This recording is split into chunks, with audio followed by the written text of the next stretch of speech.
Today I'm going to show you how to make a journal using things you already have around your house. With so many of us stuck at home these days and kids out of school, we're looking for something fun to do, maybe a way to write down our thoughts or draw. Making your own journal at home is a great activity for the family. So this journal can be made by high schoolers by themselves, maybe even especially crafty middle schoolers. Elementary school students can make this with their parents. So really this is an all-age project. Okay, so we're going to make this small-size journal today. This is based on half sheets of 8.5 by 11 paper. You can use graph paper, blank printer paper, loose leaf lined paper. Any of those are fine. Any mix of those are fine. It depends on what you want to use your book for. You can print your own lined paper, and I've done that. If you want to make the bigger book, the instructions are the same. For making the book, it's just you have to have different sized materials. So you're going to want full sheets of 8.5 by 11 paper, and if you want to have lines, you're going to need them printed horizontally, landscape. You can print those online too. That's one of the things that you can print. So you want to get 21 sheets of paper in whichever size you're going to go with, either the half sheets or full sheets.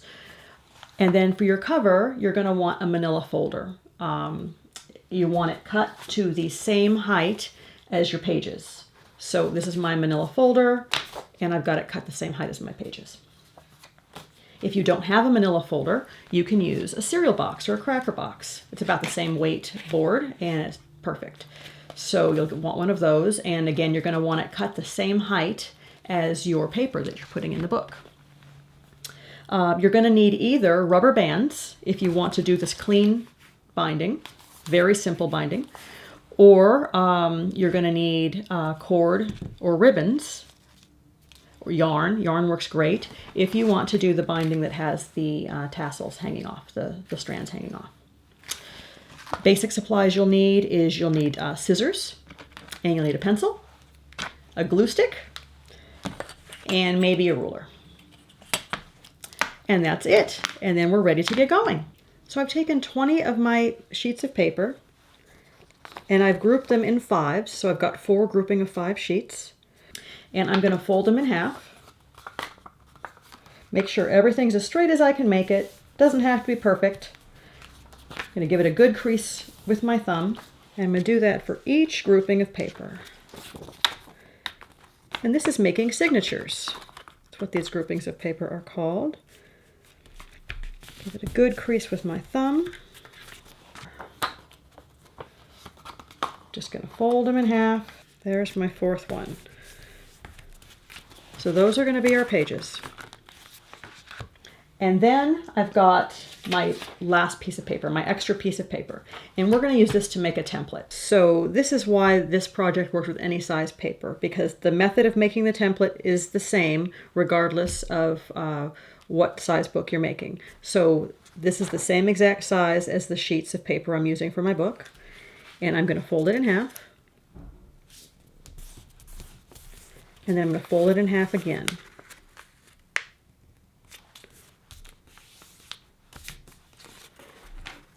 And on this corner that's folded on the short edge but open on the long edge, I'm going to make a mark there. I want to cut that corner off. Now I can make just a plain diagonal cut, or I can make something more decorative.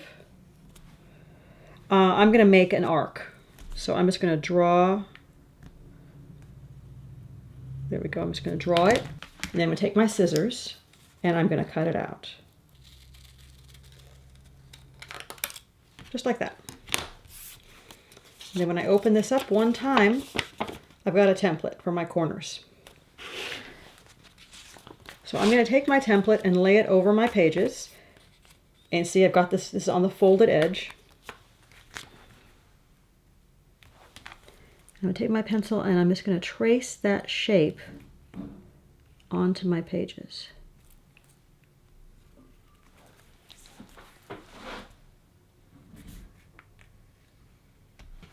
And I'm going to do that on each one of my 4 signatures. Just lining it up on that folded edge. And I'm going to draw that shape.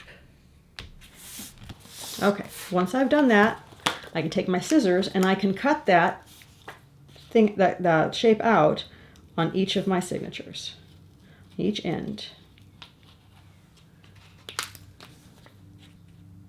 And I'm being careful to hold my paper together so that my cut is pretty clean all the way through. There's one.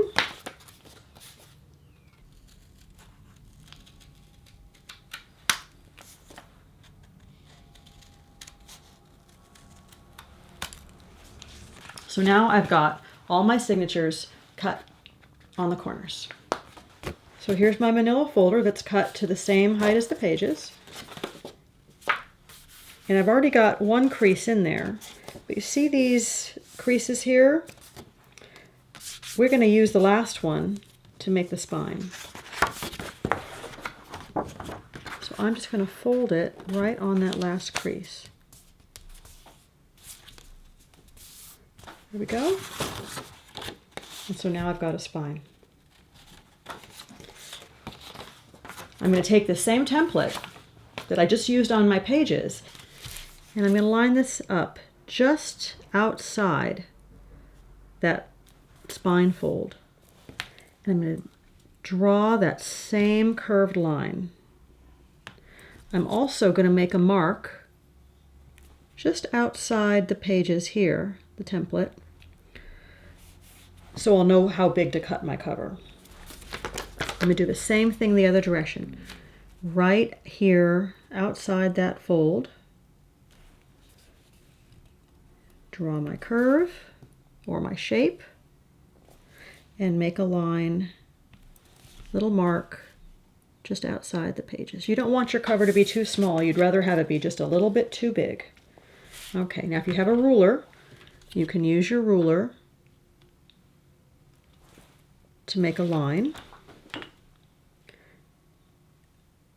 for your cover size. And you can use your scissors to cut that, or if you have a paper cutter or paper trimmer, you can use that too. Get a nice straight cut that way. I'm going to try to make this as straight as I can. Bigger scissors work a little better. There's one. Okay, there's two. Now, I want to cut these pieces out, but I want to leave the spine piece there. So I'm going to cut along the spine fold and then cut along my shape. And remove that material.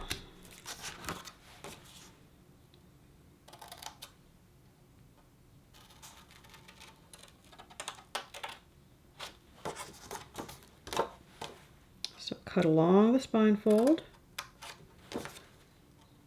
and cut along my line.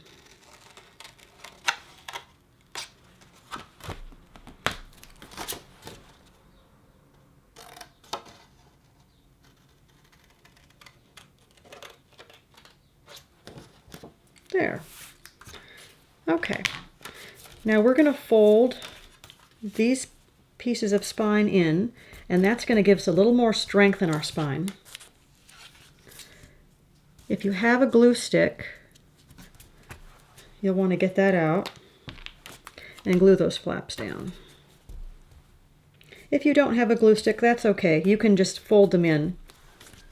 Just make sure they stay in when you're putting the pages in the book. This will make it a little bit easier. I'm going to hold it for a second. Okay, now if you're going to decorate your cover, if you want to decorate with markers, draw on it, if you want to make a collage on it, whatever you want to do, it's easiest to do it now. Remember, this will be your front cover, and this will be the back cover. So it's a little backwards from what you might think. But it is easy to do it while the cover is flat on your table. You can still decorate it once you've got the pages in it, but you won't be able to decorate the spine. Okay, and so I told you there were two different ways you could put the book together. One was the rubber bands for a nice clean look. And I've got colored rubber bands because I think it's kind of fun. The other one is to do ribbon. I'm going to show you the rubber bands first because that's a little bit simpler. and then it'll go to the ribbon. You're going to take a group of your pages and put it in your book. And see, they should fit real nice in there.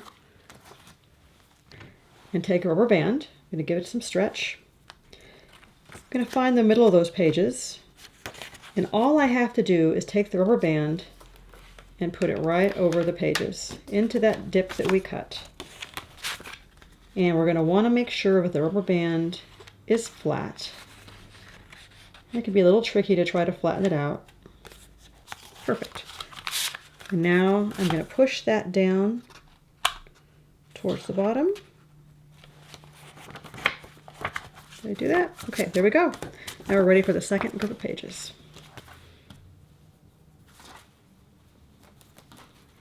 Opening up to the middle. And I'm just going to put my rubber band on.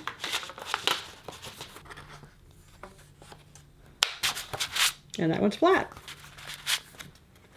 Okay, so we've got our first two in. So if you're going to finish this book, you would just do the same thing. You've got enough space to put your other two groupings of pages and do them one at a time with the rubber band. And that's it. Then your book is all ready to go. And it'll look like this, but with 4 rubber bands down the end. Okay, now we're going to try the ribbon method. I'll start with some cord. If you're going to use the ribbon, you probably want about 4 lengths, 4 heights of the book for each ribbon, because you want to make sure you have enough to hang off. That's 2, 3, 4. I'm going to lay my pages in just like I did before. I'm going to put the cord in there, or our ribbon or our yarn. And up at the top of the book, the top of the spine, we're going to tie. And I'm going to tie a square knot. So I'm going to take the right and go over the left. And pull that through. I'm going to try to keep it tight. Sometimes it's helpful to have somebody else put their finger there on that knot so that you can tie it again. Now I'm going to use the other side, the left over the right. So opposite. So it's going to look like that. And we're going to tie it nice and tight. And that is a square knot. You want it right up at the top. I'm going to push those pages down. And we're going to do it again with the next pages. You want to keep this kind of tight. Let's see, what color should I use? I've got, I've got a blue. Let's do blue. And I'm going to want 4 heights of the book. 1, 2, 3, 4. Okay, and the pages go in. Same way. Got my ribbons about even here. Right over left.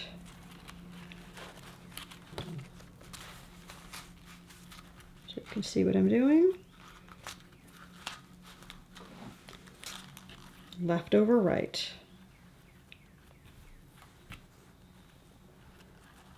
Gotta try to keep that first one tight. There we go. Okay, so if you were to complete this book, you would do 2 more, just like that, with 2 different kinds of ribbon or yarn or cord. And you'd be all done. And here's your trim. You could cut these shorter, leave them longer. You could put beads on them, whatever you'd like to do. And there you go. Thanks for joining me. I hope you have a lot of fun filling your new journal.